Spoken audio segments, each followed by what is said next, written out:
Some of the most comfortable spots in your home could be hiding something very dangerous. From your couch to your mattress, flame retardants, they're kind of a problem. And our next guest says that they're not only ineffective at preventing furniture fires, but they're also linked to some very serious health problems. Here now with me on some tips on preventing exposure is Ann Hulick from the Coalition for a Safe and Healthy Connecticut. Thanks for being here. Thank you for having me. And Ann, you are a Cromwell resident, so thank you for being on the show. We always love our guests to be from Connecticut. From the neighborhood, yeah. And so tell us a little bit about flame retardants. This is the first that I've heard. I've always thought it would be a good thing that this couch does not set on fire, but you're saying no, it's not.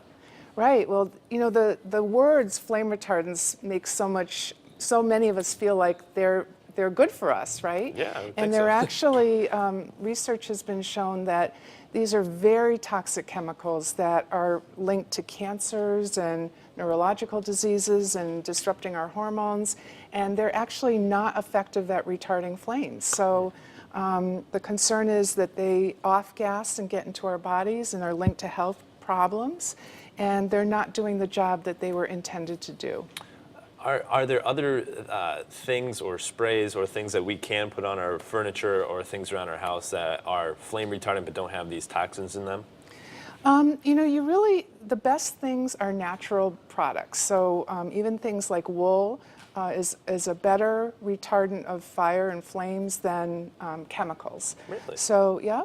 And now the fact that people are more aware and we have smoke alarms in our homes and things like that, the issue of harm from actual contact with flames is lower than what it used to be.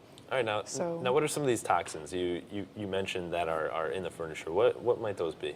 So there's a whole host of chemicals with long names like polybrominated diphenyl ethers. Say that 10 times fast, Yeah, man. I can't. What is it again? Polybrominated diphenyl ethers. So PBDEs. All right, we'll stick with that, PBDEs. Yeah, PBDEs. And again, these chemicals are they're in polyurethane foams, so they're found in couches and pillows and mattresses, and they off-gas, get into our home air and dust. And the concern is that children and even developing babies have been shown to have very high levels of these chemicals in their bodies.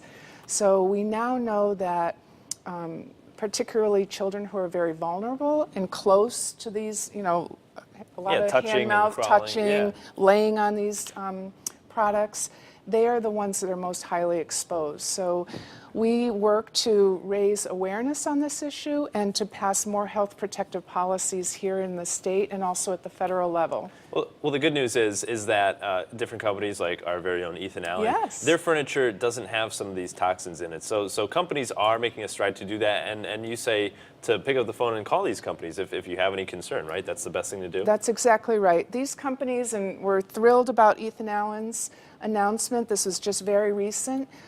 Companies like Ethan Allen are really recognizing that consumers are increasingly demanding that they want products free of these toxic chemicals, and they're moving in the right direction.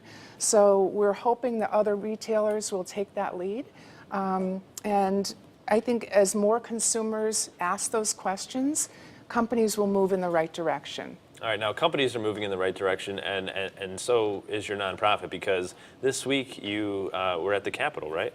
Yes, we were there yesterday, as a matter of fact, advocating for a bill that will help citizens in our state know about the presence of chemicals in consumer products that are linked to harm and linked to disease.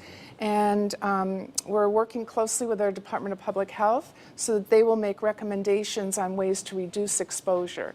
Okay. So it's a really important bill, and we hope that it passes this session. Well, it's good work that you're doing, and it's good that you're raising awareness for things like that. Something I'm sure many of you I didn't know about, so thank you again for all of that information. Make sure that you log on to WTNH.com and click on CT Style for a little bit more information.